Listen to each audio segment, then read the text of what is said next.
Rob is looking for a second date update, and we're here to help him out. Hi, Rob. Hey, good to talk with you guys. Thanks for helping out. Happy to. So, how did you meet Teresa, and how did that first date go? It was through a dating app. I've been single for a while now, did some work and all that, so looking to get back out there. And, What do you mean by did some work?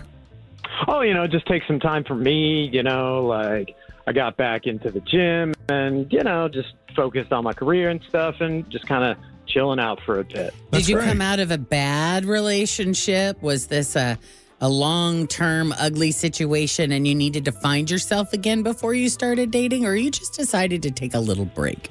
The former. Yeah. So just wanted to hit a good reset before getting back out there. That's great. Cool. Yeah. So anyways, I know that the dating apps are sort of unavoidable this day and age. So I got a few of them, had some nice dates, some fun, nice to meet good people. But this latest gal, I feel like there's actually something there and I want to pursue that. We got together for drinks and then drinks led to dinner. And we spent, I don't know, like almost all evening, like easily 6 hours plus together, just talking, sharing things about our lives. And yeah, it just felt genuine, like good, like, yes, go towards this. Did you say 6 hours? Yeah. Over 6 hours. Yeah. Dang. Yeah. It's a lot of togetherness. No, that's a fun date, man. It's a lot of That's time. chemistry. Yeah, the vibe was great the whole time. No red flags or anything like that. Good. And towards the end of the evening, she said she had to go let her dog out and all that. She didn't, invite me along for that over to her place, so I didn't push it. Dogs come in convenient, very convenient on dates sometimes. And it's a great excuse. Oh, if you want to get out, you mean? Yeah, well, both. It's like, if things are feeling kind of awkward and you're not sure where it's going to head, well, then you got to go home and let the dog out. Mm-hmm. Would you like to come with me? Ooh, that's a nice spin. Yeah, I'll come with Listen, you. I need to go home and let my dog out, but if you'd like to come with, And then you get there and you're like, where's the dog? you can grab a little something in my place. She didn't extend the invite of like, hey, come along with me, but there was definitely this like, ooh, I don't want to go, but I have to go do this thing. And I'm like, yeah, if you have a pet, like, go take care of that. It's all good. Like, I could tell that she didn't want to leave, which is a good sign. Yeah. So it's not like I was expecting, to go over a place that night, but I thought like at least I would get some kind of invite for another date or reaching out and saying, hey, I've been thinking about you, something like that. But just based on how the evening went, and it's just been crickets ever since. And I'm just surprised, I guess. Yeah. I don't know. I reached out a couple times, but I don't want to push it. So that's why I'm coming to you guys. Okay. All right. We'll take a break. When we come back, we'll call Teresa and see where she is. Yeah, that would be lovely. We'll do it next. Jeff and Jenn.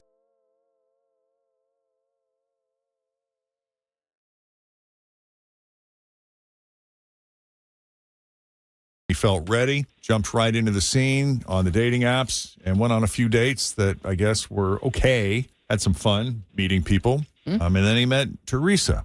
And there seemed to be some real chemistry there. Turned out to be a 6-hour date. And there were no obvious red flags. And near the end of the night, she had to go home and let her dog out, which sounds like a line. But according to Rob, she seemed genuinely disappointed to have to leave. But then when he tried to reach out to make plans for a second date, it's been crickets. And this is where we are. Reached out a couple times and no response. So we're going to call her up and see what's going on there. Unless there's anything else, Rod, that you think is pertinent that we need to know going in.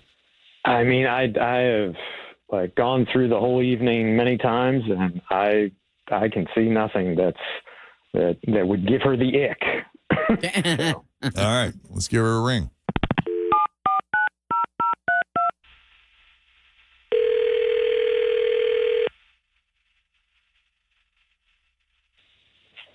Hello.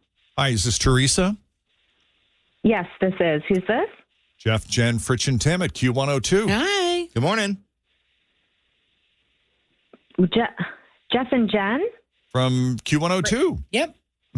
I don't know, my voice just went really high. Unit 2. What? I don't understand. We do a little radio show in the morning, and we call our friends, and we chit chat, and we talk about our lives and pop culture. And Jeff offends people. Oh, no, I know who you are. I listen to you all the time. I just don't know why you're calling me. have you ever heard Second Date Update? Oh, God.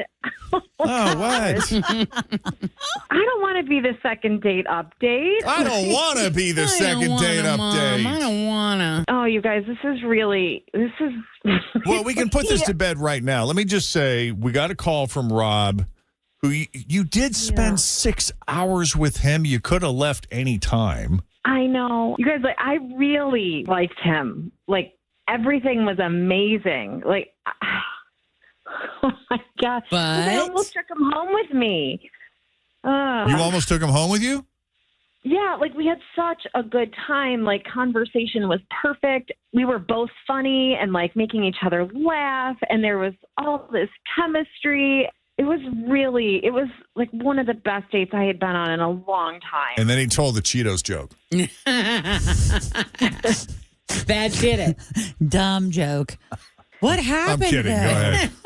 Oh my gosh. A couple days after our date, I was out walking my dog, and I saw him.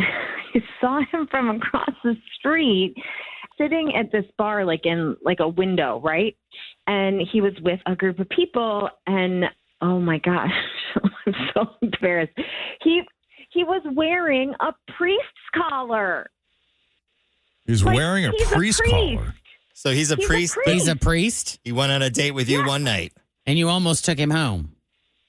Yes, and I am from this big Catholic family, and my mom would be mortified. My grandmother would roll over in her grave. I was like, oh my God. Did you not know that he was a priest? No. You were with him for 6 hours. You never once talked about his job? Whoa. I am not a priest. This is kind of a gag that me and some of my friends do. What? Every now and then we will go out and one of us will wear the collar, and sometimes they give us free stuff like free apps or that kind of thing, and it's just we mainly do it for the prankish delight. And hey, if there are a few free jalapeno poppers, whatever, why not? Yeah. It's just This is wrong. I'm not a priest. Diane at table 6 wanted to send over a bowl of beef barley for you, Father. That is all right. And Thank a you, picture of bless you, beer. my And a child. picture of beer. No, Yeah. but I Picture know Miller Lite. sometimes cops, they get free coffee at the 7-Eleven or Cops do. whatnot. Oh, priests get, if they're going, certain places, I'm sure that there's This is like special saying it's somebody at the treatment. table's birthday, too. Every time. When it's not. When it's I Do think you this get is a free little apps worse. if you're dressed up as a man of the cloth? It's we're not trying to hurt anybody. We're not going in and absolving Feels sins or ick, really making though. a show of it. It's just this subtle little thing that we do, so mainly to see if they do it. We don't ask for the free stuff. It's more of a social experiment. It's a passive way of stealing. Yeah, for real. It's Monsignor Monday. It's That's very I funny. wasn't actively taking it. I was just waiting to see if they would give Just it to hand me it over for to me. free. Yeah. it's just sorry. We like to have a little fun now and then. I'm sorry. I know it's silly, but I'm not a priest. So Do you play it up? Do you walk around the bar as you're drinking your Blessing free people. drinks and No. blessing Keep it people? really low Or key. baptizing people in the bathroom? Handing out what are you communion and doing? bread. I don't think it works that way, but That's Are you really Catholic? Funny. If say you were out, impersonating a priest and a real priest came up and started talking to you, would you be able to carry on? Would you know enough to carry on a conversation that would make the real priest believe you were one? I mean, I'm a lapsed Catholic, so I can talk a bit. I keep it on the periphery there. I wouldn't get. I don't know if I could cite every single verse and chapter or whatever, but I can get by a little bit. I totally think Tim or Jeff could completely impersonate a minister of some I kind. have before, Father Tim. Father Tim is a character that's existed. You weren't a Are collar? you ready for a penance? Forgive me, Father. I've sinned. It's been a long time since I've been here. How many Hail Marys is it to get forgiveness for that? 5. Impersonating the priest? How 5 many? and a couple glory bees. You're good. Exactly. What do we Okay. got to do to get out of that for you? So it's all a gag. He's just being a goofball. Rob, you said you're a lapsed Catholic, but do you even remember what a mortal sin is? It's when you commit something intentionally. Like, you're impersonating a priest to get free things. That's greedy. That's gluttony. It's super prideful. Like, you're committing so many different sins. He's going to hell. The faith is based on forgiveness, people. The faith is based on forgiveness. He who is without sin cast the first stone, Teresa? Like, whoa, man. I'm like, okay, sorry, I should clear up. Like, are you a devout, daily practicing Catholic? Not daily, but I can't tell my family this whole lie happened. Like, I was You can't tell your family mortified. you're dating a fake priest. No. Right. They would not think this is funny.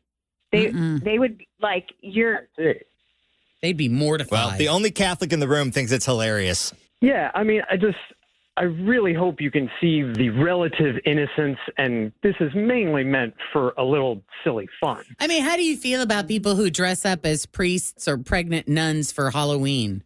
Funny. no, Yeah, it's like- not okay. Yeah. I'm sorry. I feel like I've been lied to. Like, we had this amazing connection, and I mean, that's still all me right there. I'm sorry. This is like, like I said, I've prefaced, like, it's a juvenile, silly thing we do mainly for laughs. Like, I'm sorry. I had no idea that this would upset you so much. I didn't know. What do you actually do, Rob? I'm a sales consultant. Mm-hmm. There you go. Selling it. Always selling it. All right. Well, it doesn't sound like Teresa's interested in a second date. I'm sorry, Rob. Oh, but for this, like, look, Teresa, if it's that much of a thing, like, I don't have to do this. I meant everything I said. But you guys obviously have very different senses of humor, so I don't know that it would work in the long run. I get that. But, man, that sucks. Well, Teresa, you get the final say on this. I don't want to speak for you. no, I can't. I'm really disappointed. Same here. All right. I guess goodbye. Thank you, Teresa, for taking the call. Thanks, guys. Thank you. Rob, good luck to you. Thank you. Appreciate you putting yourself out there. Take care. And can't win them all. Nope. But we did watch Conclave last night. Yeah. Speaking of priests, And How is it? it's excellent. It's up for Best Picture. All-star cast. Who's in it? is it a Pope type thing? Yeah. So, because I'm not Catholic, but what is it? Ralph Fiennes, Oh, yeah. I like him.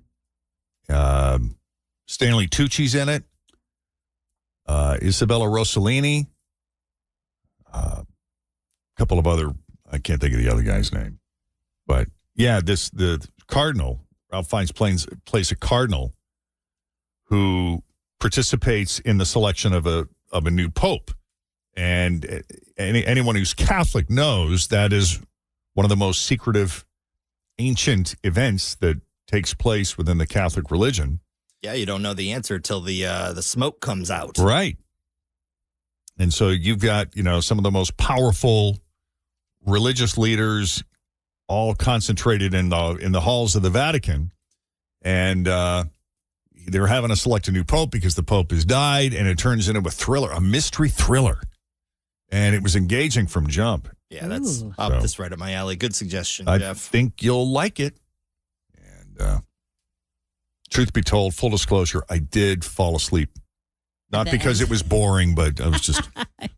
Yeah, I got too tired. It was a long day, but I'm going to go back and I'm going to.